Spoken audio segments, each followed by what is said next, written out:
sebagai penutup bahwasanya alhamdulillah Indonesia diberikan anugerah satu momentum gerakan Hizbah Amar Ma'ruf Nahi Mungkar skala nasional, bahkan gaungnya dibicarakan skala internasional. Dulu tahun 2016 ada seorang penista agama mengolok-olok hukum Islam, mengatakan mengolok-olok Al-Maidah ayat 51 yang akhirnya terjadi kekacauan nasional.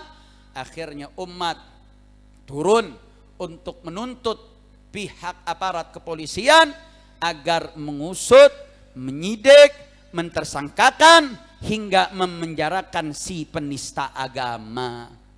Dan alhamdulillah perjuangan umat berhasil.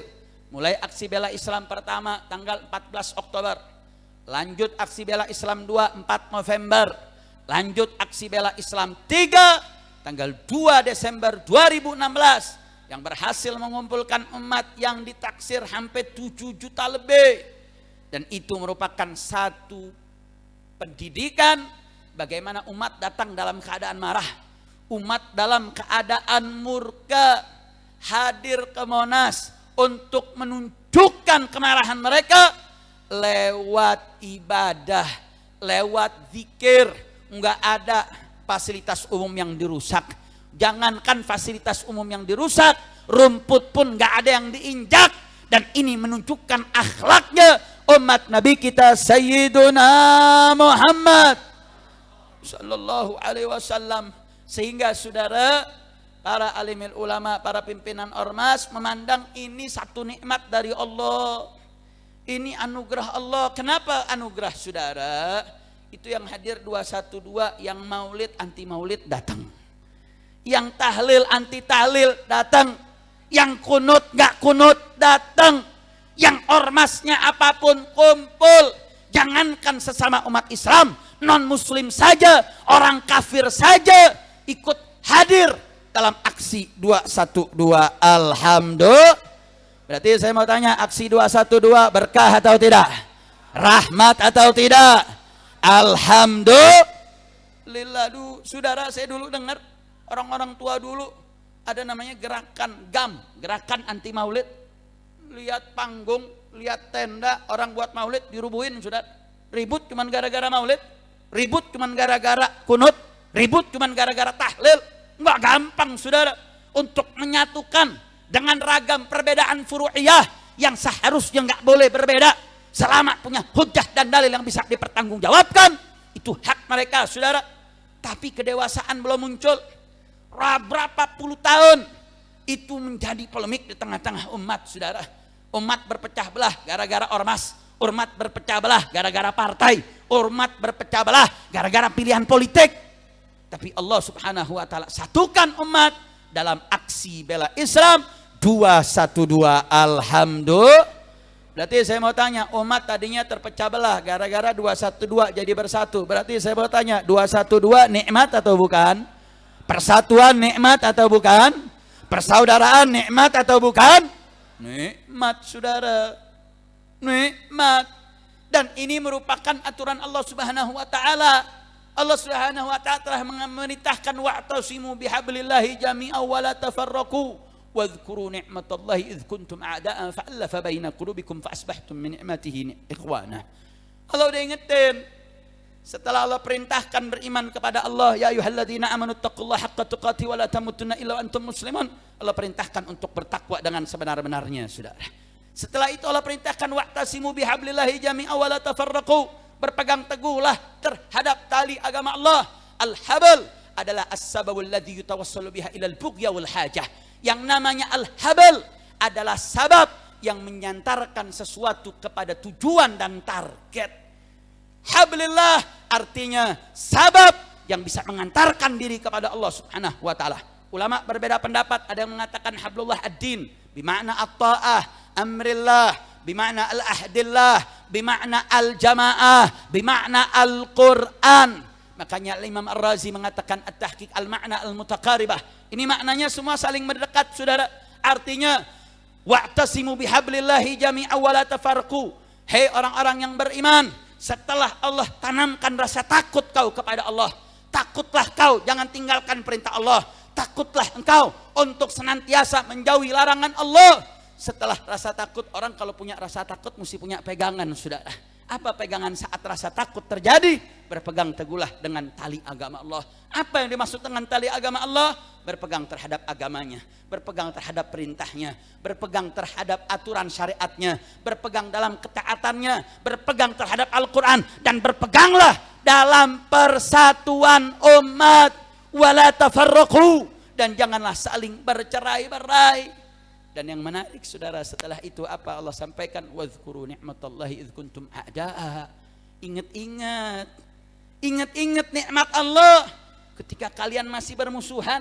Fa'allafa baina qulubikum, Allah satukan hati-hati kalian. Fa'asbahtum binikmati ikhwana.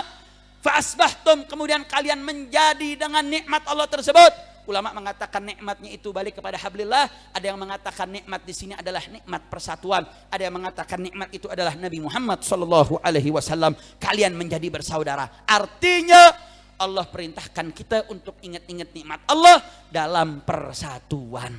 Makanya para ulama kita setelah tahun 2016, mulai dari tahun 2017 sampai tahun ini, setiap tahun terus menerus mengajak reuni aksi 212 agar apa?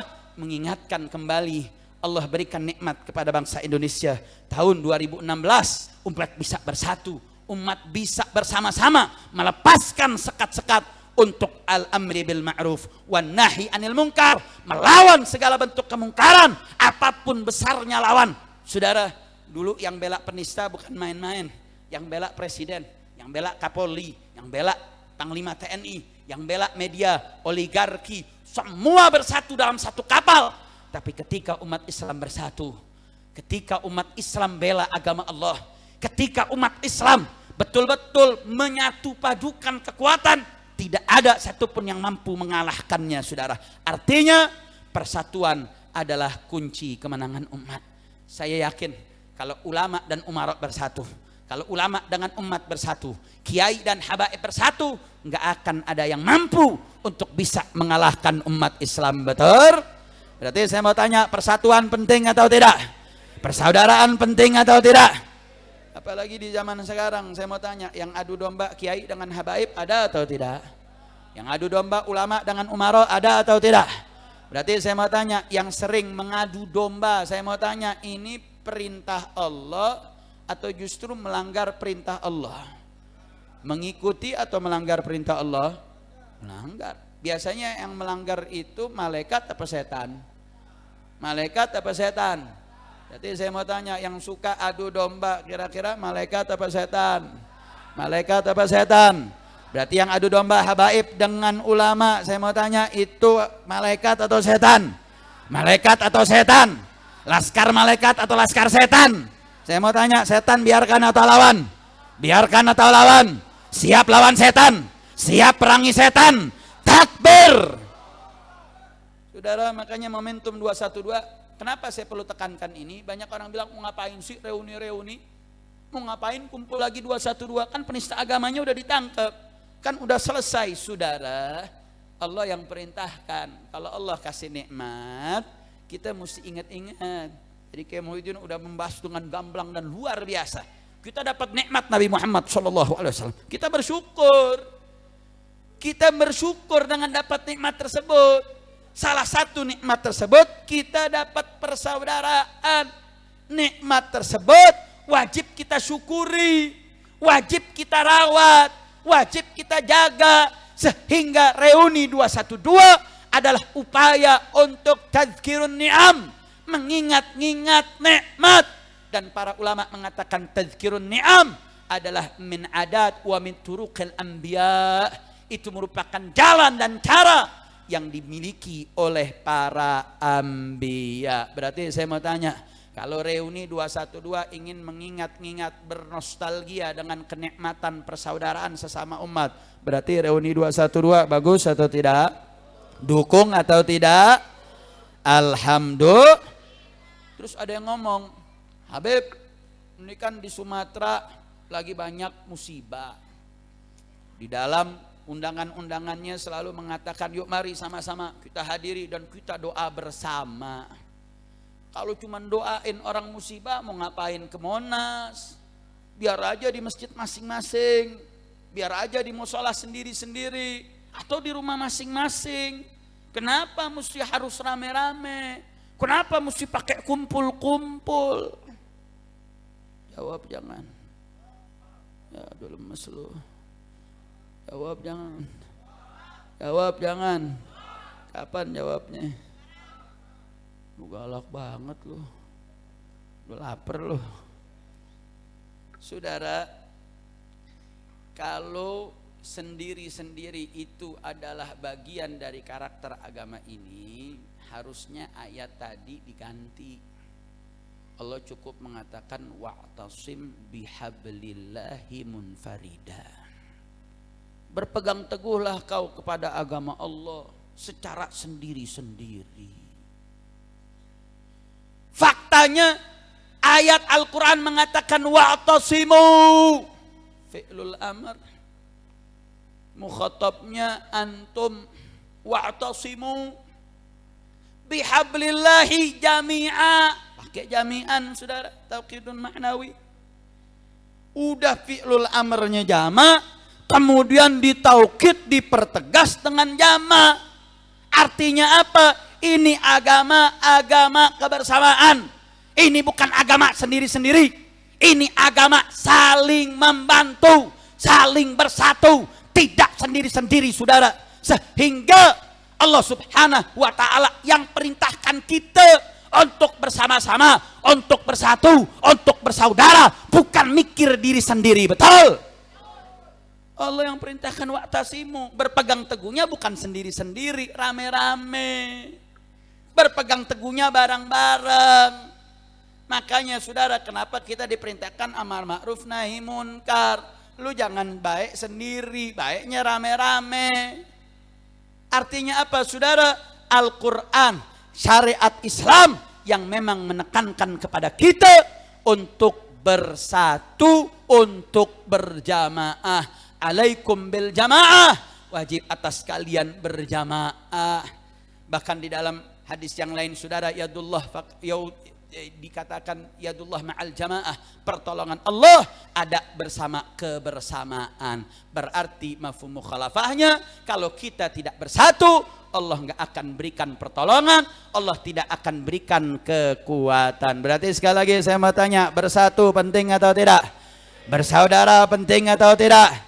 Maka saya mau tanya semua yang hadir di sini, siap bersatu, siap bersaudara, takbir. Makanya saudara, kalau kita doa sendiri-sendiri, doa kita bisa diterima, bisa ditolak. Tapi ketika kita doa bareng-bareng, 40 orang kumpul, bisa gobul. Nah kalau 40-nya lebih dari 40 saudara, ratusan, ribuan, ratusan ribu, jutaan kumpul, sama-sama baca zikir. Kita mulai dari sholat maghrib berjamaah, ihya bainal isya'in. Kemudian kita khatmul Quran. Tahun ini kita akan mengadakan khatam Quran. Berbagai pondok pesantren sudah mulai mendaftarkan untuk menghatamkan Al-Quran. Mungkin bisa ratusan khatam kita lakukan saudara. Habis khatam Quran kita istighatsah, minta pertolongan agar saudara-saudara kita di berbagai provinsi, mau yang di Sumatera, mau di Kalimantan, di Jawa, di Sulawesi, di berbagai wilayah yang saat ini wa ta'ala, untuk bisa didapatkan pertolongan Allah subhanahu wa ta'ala. Setelah itu kita akan sholat isya berjamaah. Setelah itu kita akan baca maulid dan akan mendengarkan sambutan demi sambutan dari para tokoh ormas. Dan insya Allah Imam Besar Al-Habib Muhammad Rizik bin Husain Syihab akan hadir bersama-sama kita, insya. Berarti saya mau tanya semua yang hadir di sini, saya mau tanya, kalau acaranya isinya ihya bainal isya'in, ada khatmul Quran, ada istighatsah, ada pembacaan maulid, saya mau tanya, berarti reuni 212 itu berkah atau tidak? Rahmah atau tidak? Maka saya mau tanya semua yang hadir di sini, siap hadir reuni 212? Siap datang ke Monas? Takbir!